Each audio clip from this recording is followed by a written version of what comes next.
Bilang kabataan, tayo ang pag-asa ng bayan. Ngunit, sa anong paraan?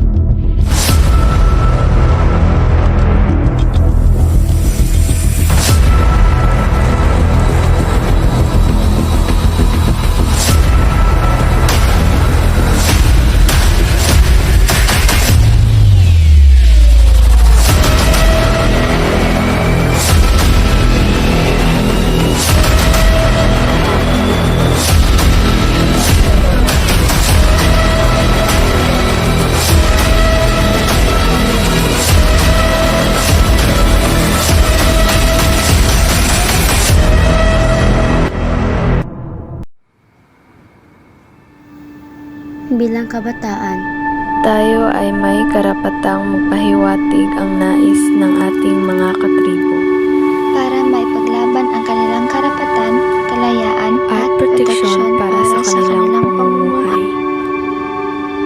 Tayo ay may lakas na may paalam sa lahat na may kapwa tayo nangangailangan, nasasaktan at nawalan ng karapatang mamuhay ng matiwasay.